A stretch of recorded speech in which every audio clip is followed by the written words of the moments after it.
올해 가장 충격적인 고고학 발견 10개, 교과서가 바뀔 수도 있습니다.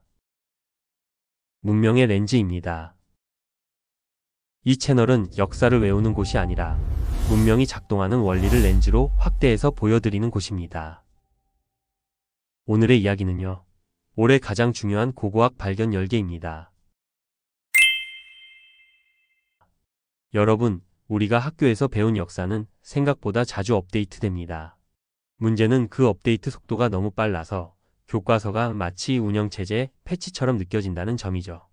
2025년 전 세계 고고학계는 유난히 바빴습니다.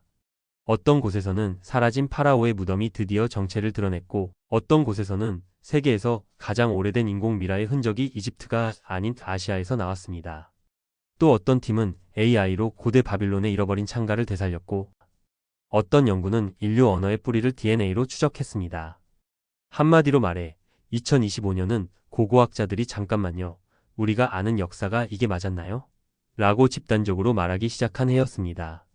오늘 영상에서는 아키알러지 매거진이 선정한 2025년 가장 중요한 발견 10개를 바탕으로 왜 이 발견들이 단순한 뉴스가 아니라 인류사를 다시 쓰게 만드는 사건인지, 그리고 왜 지금 역사 채널에서 가장 뜨거운 소재가 되고 있는지를 함께 보겠습니다. 끝까지 보시면 여러분도 아마 이런 생각이 드실 겁니다. 역사는 끝난 과거가 아니라 지금도 발굴 중인 현재구나. 12페루, 문명이 바뀌는 순간의 장면. 문명이 무너질 때는 늘 드라마가 있습니다.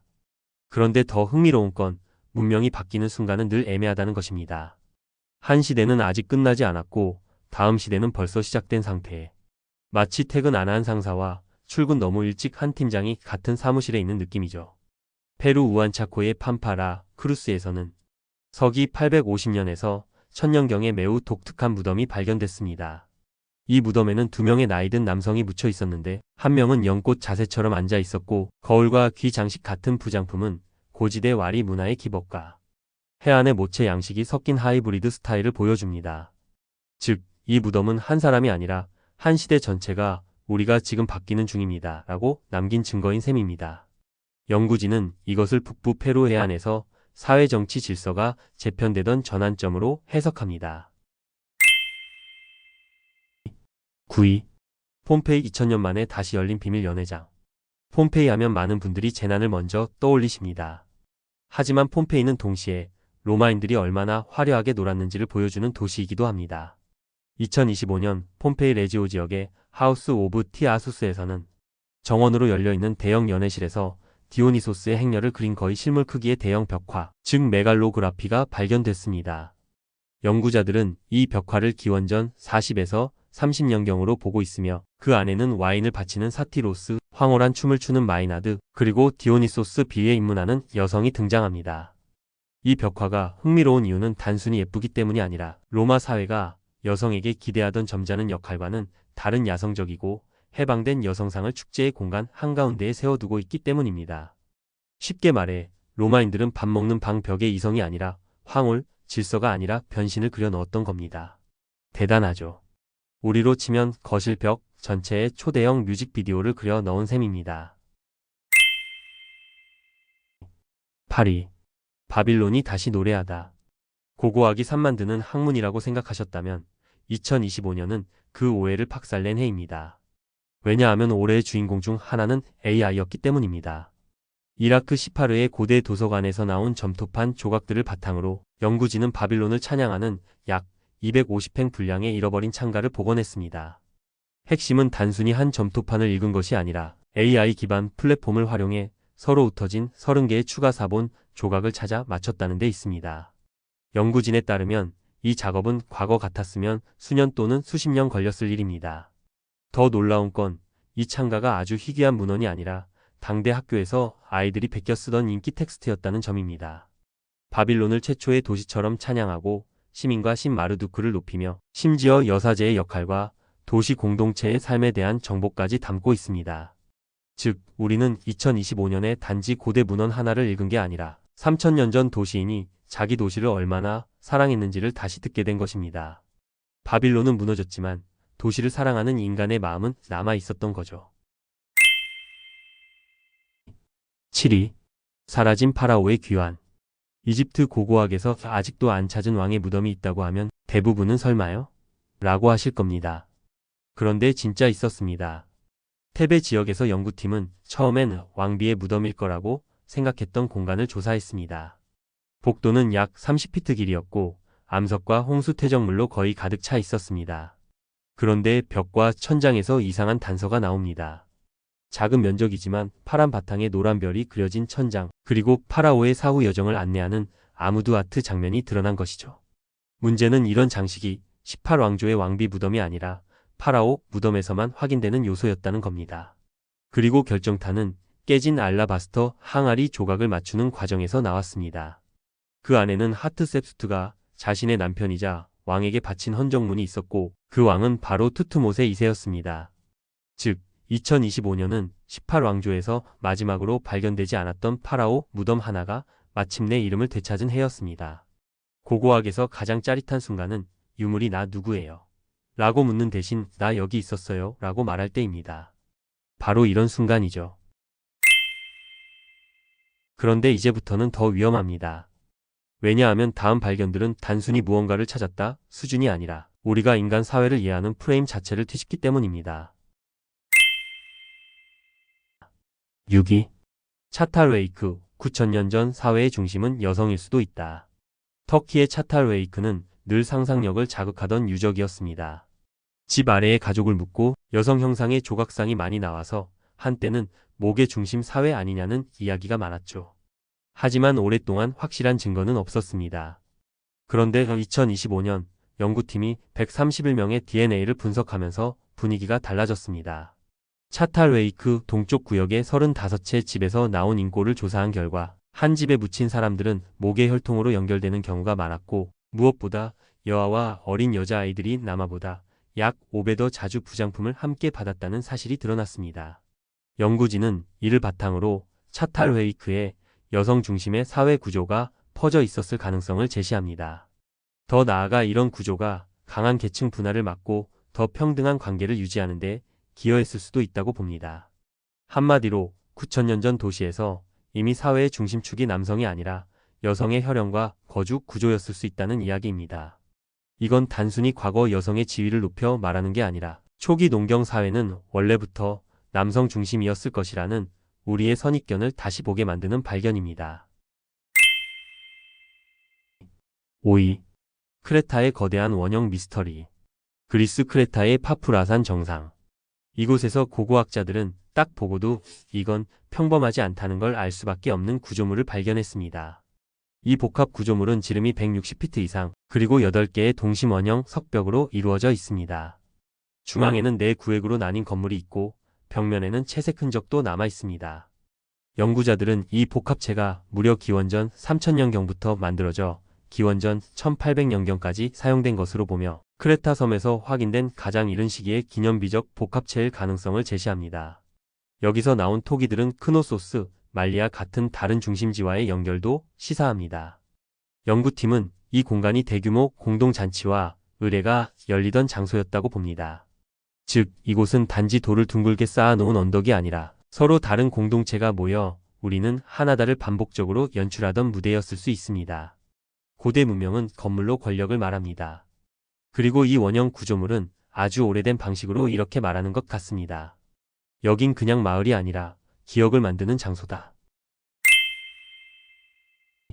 4위. 인류 최초의 인공 미라, 이집트가 아니었다. 이건 꽤 강력한 반전입니다. 미라 하면 대부분 이집트를 떠올리시죠. 그런데 2025년 연구는 인공적인 시신 보존의 가장 오래된 증거가 남중국과 동남아시아에서 나왔다고 말합니다. 연구진은 11개 유적, 54개의 매장 사례를 분석했고 이 인골들이 낮은 온도의 연기와 열에 오랜 시간 노출된 흔적을 확인했습니다. 즉, 시신을 천천히 훈연 건조하는 방식으로 보존했을 가능성이 높다는 것입니다. 가장 이른 사례는 12,000년 이상 전으로 거슬러 올라가며 이는 한때 세계에서 가장 오래된 인공 미라로 알려졌던 칠레의 친초로 미라보다도 약 5,000년 더 이른 시기입니다. 이집트 미라와 비교하면 훨씬 더 오래된 셈이죠. 이 발견이 중요한 이유는 미라의 역사를 다시 쓰는 것뿐 아니라 초기 수렵 채집 사회가 죽은 이를 다루는 방식이 생각보다 훨씬 복잡하고 정교했음을 보여주기 때문입니다. 쉽게 말해 선사시대 사람들은 그냥 묻었다가 아니라 시간과 정성, 공동체의 노동을 들여 죽은 이를 보존했다는 겁니다. 죽음을 대하는 방식은 곧 인간이 인간을 얼마나 특별하게 여겼는지를 보여줍니다. 그리고 2025년의 이 발견은 그 감정의 역사가 우리가 상상한 것보다 훨씬 오래되었음을 말해줍니다. 3위. 언어의 조상은 어디서 왔는가? 영어, 그리스어, 라틴어, 산스크리트어, 페르시아어, 힌디어. 이 언어들이 모두 아주 먼 과거에 연결되어 있다는 사실은 오래전부터 알려져 있었습니다. 하지만 문제는 이 공통 조상 언어를 누가 어디서 말했는가였습니다. 2025년 대규모 고대 DNA 연구는 동유럽과 남러시아 지역의 400명 이상에 대한 유전 데이터를 바탕으로 야만나인과 아나톨리아의 히타이트어 화자 조상 모두가 볼가강과 동강 주변의 에네올리식, 즉 구리석기 시대 집단과 연결된다는 그림을 제시했습니다. 이들은 대략 기원전 4400년에서 3300년경에 존재했고 후대 야만나식 쿠르간 무덤을 떠올리게 하는 작은 봉분을 만들며 살았습니다. 연구는 이 집단이 초기 원시 인도 유럽어를 말했을 가능성이 매우 높다고 봅니다. 심지어 이 거대한 언어 확산의 출발점이 오늘날 동우크라이나 일대의 약 2000명 규모 작은 집단이었을 수 있다는 추정도 제시됐습니다. 생각해보면 놀랍습니다. 지금 전 세계의 인구 절반 가까이가 쓰는 언어, 가족의 출발점이 거대한 제국이 아니라 아주 작은 공동체였을지도 모른다는 사실 말입니다. 역사는 종종 거대한 피라미드가 아니라 작은 말씨에서 시작됩니다. 2위. 카라콜의 첫 왕, 1600년 만에 돌아오다. 벨리즈의 마야 도시 카라콜은 한때 마야 세계의 강력한 중심지였습니다. 그런데 이상하게도 이 도시의 첫 번째 왕의 확실한 무덤은 오랫동안 찾지 못했습니다. 2025년 고고학자들은 마침내 테카브차크의 무덤을 확인했습니다. 그는 서기 331년 왕위에 오른 카라콜의 첫 통치자이자 왕조의 창건자로 여겨집니다. 무덤은 동북 아크로폴리스에서 확인됐고 붉은 진사가 덮인 고위 신분의 장례 흔적과 함께 독이 11점, 조각된 뼈관, 비치 장신구, 모자이크 비치 사망 가면, 조개류 장식 등이 발견됐습니다. 도기에는 무기를 든 통치자, 신에게 바쳐지는 곡물, 포로 이미지까지 그려져 있었습니다. 더 흥미로운 건 이 무덤과 관련된 매장들이 중부 멕시코의 거대 도시 테오티우아칸과의 초기 접촉까지 시사한다는 점입니다. 즉, 이건 단순히 왕의 무덤 하나 찾았다가 아니라 카라콜이 어떻게 왕권을 만들고 어떻게 먼 도시와 연결됐는지를 한 번에 보여주는 발견입니다. 40년 넘게 같은 도시를 파던 연구자들이 드디어 이 무덤을 찾았다는 점도 멋집니다. 고고학은 종종 한 방의 기적처럼 보이지만 사실은 수십 년의 집착이 만들어낸 우연에 가깝습니다.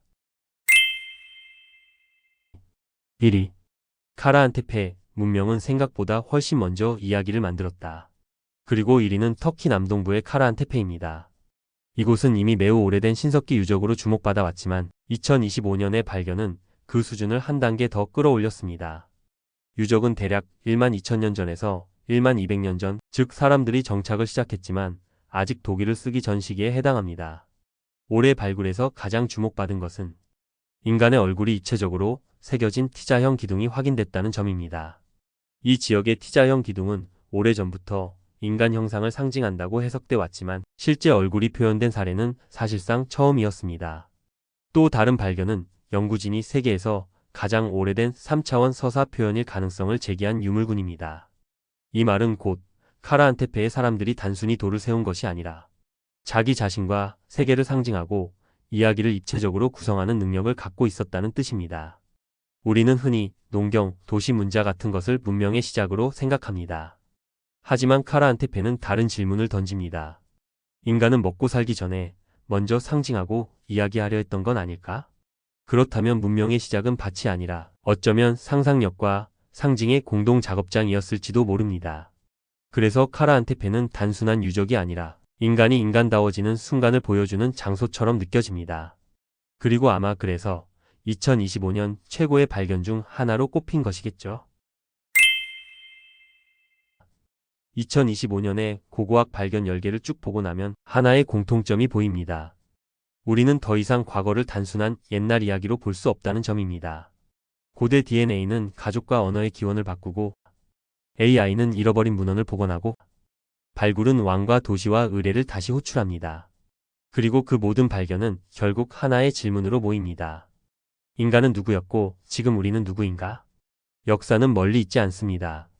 오늘 우리가 도시를 사랑하는 방식, 죽음을 기억하는 방식, 공동체를 만드는 방식, 그리고 자기 정체성을 설명하는 방식은 이미 수천 년 전 사람들의 삶 속에 씨앗처럼 들어 있었습니다. 여러분은 오늘 발견 중에서 어떤 장면이 가장 인상 깊으셨나요? 사라진 파라오의 귀환이었나요? 아니면 이집트보다 오래된 미라, 혹은 AI가 되살린 바빌론의 목소리였나요? 오늘 영상이 흥미로우셨다면 구독과 좋아요, 댓글 한 줄 부탁드립니다. 이곳은 문명의 렌즈 채널이었습니다. 감사합니다.